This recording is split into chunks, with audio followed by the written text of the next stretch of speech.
Hi, this is Dr. Paul. We're talking with Dr. Jafarieh, otherwise known as Dr. J, chiropractor right here in Fort Lauderdale, Florida. And the topic of conversation today is, what are the common causes of neck pain? So, Dr. J, do you see many patients with neck pain? Absolutely. We have a lot of patients at the office coming in because of neck pain. And neck pain can be caused by several factors.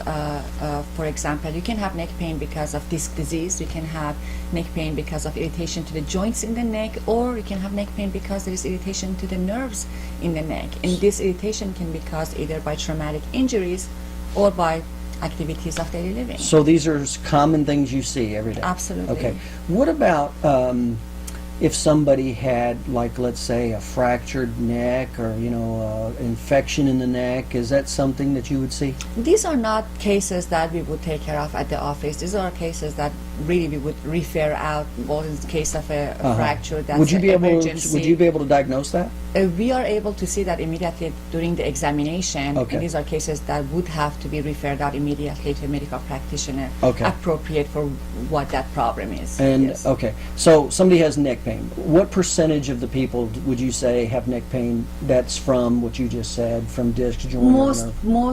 Most of the time, 97% of the time. Oh, large percentage. Large percentage of the time. Okay.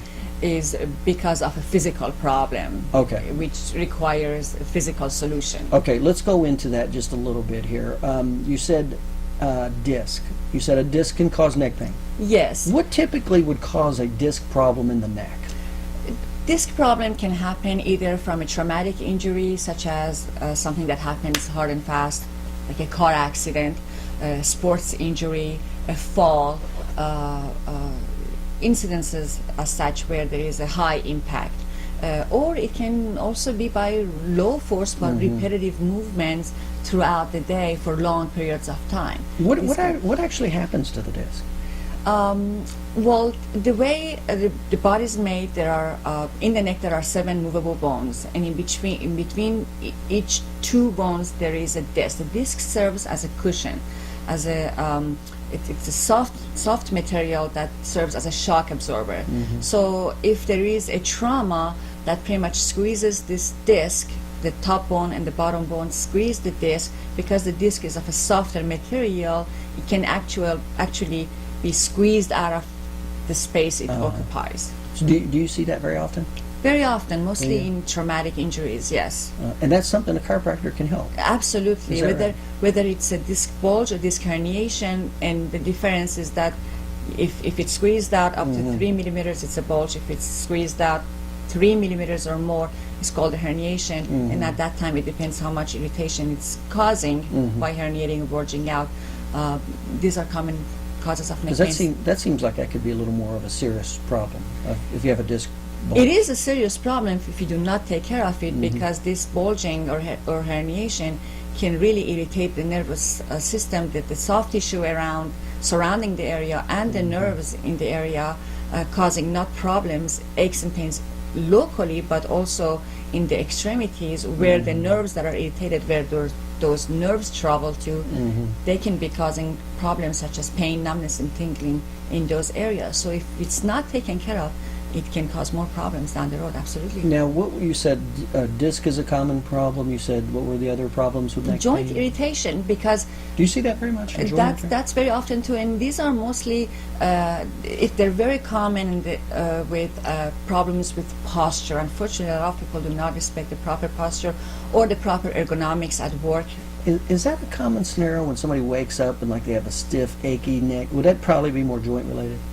Very much, yes, because Okay. the inflammation really had time to settle in overnight, and then they have increased pain in the morning and stiffness, and as the day goes by, there is more movement in the neck, and the inflammation starts to disperse. They have better movement, and the pain start to diminish. But Right. that pain was originally caused because there was too much pressure in the joints. I see. And then how would you determine whether the person had disc-related problem or a joint problem? How Well, would we you can know that? determine that during the examination. First of all, we take a history. During the history, we know what they went through in life.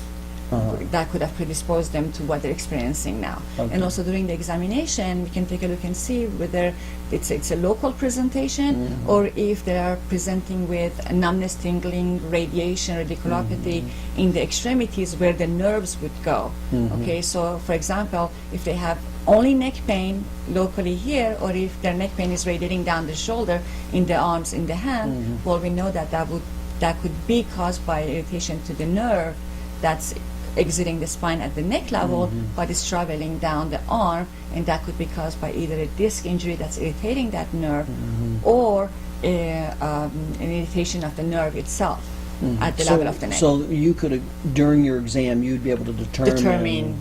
Yes. Oh, I see. And then you said, what about, a pinched nerve? You hear that a lot, a pinched nerve in the neck. What's that from? Well, the term pinched nerve is not very accurate. It's actually irritation to the nerve root, because the bones in the spine are movable segments. Normally they should be freely movable and accommodate us during our activities of daily living, the ranges of motion that we put our body through. Now, if for some reason, whether it's trauma or posture, any reason that maybe there is decreased movement in those segments, that the reduced mobility and the stiffness in the joints, in the spine, can start to irritate the nerves, and the nerve exit the spinal cord through an opening that's called foramina, but that opening should be wide and open, allowing the nerve to exit the spinal cord, having enough room to come out of the spinal cord without being irritated. Now, if I had a pinched nerve in my neck, what would I feel? You can What would be some of the symptoms I'd have?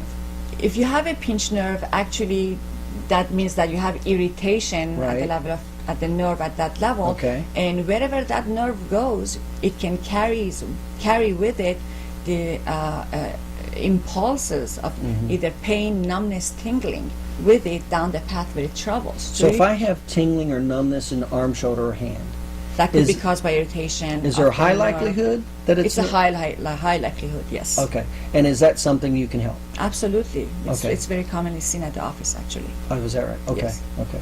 So you commonly treat disc-related, help me with this, disc-related Disc-related neck problems? joint-related neck Okay. problems, and nerve-related neck problems. Okay. Yes. And again, what if the patient has something, can you think of an example of maybe somebody who came in and had neck pain, but it really wasn't somebody you'd be able to help and you had to refer them somewhere else? Can you think of an example of why that might be the case? I actually had a patient who was involved in a car accident and had a fractured C2. Oh, And he came in with a brace, and at that level we really need okay. to refer them out and You were able to find to that? find out that they had a fractured C2, and we had to refer them out immediately. You were able to find that? Yes, through Okay. X-rays. Okay. And send them out, refer them out to Okay. the orthopedic specialist to take care of that before they can be any other type of Okay, treatment. okay, very good. That's crucial, actually. Okay, that's very good. Well, very good. How can our viewers get in touch with you? We are located in East Fort Lauderdale, East Commercial Boulevard. We're actually on 1515 East Commercial Boulevard in Fort Lauderdale, between Dixie Highway and US 1 on the north side of the street. Okay. Our phone number is 954-229-1995. Okay, okay. All right, very good. And again, it's Dr. Jafarieh, and otherwise known as Dr. J. She's a chiropractor right here in Fort Lauderdale, Florida. If you're having any neck pain, certainly feel free to give her a call.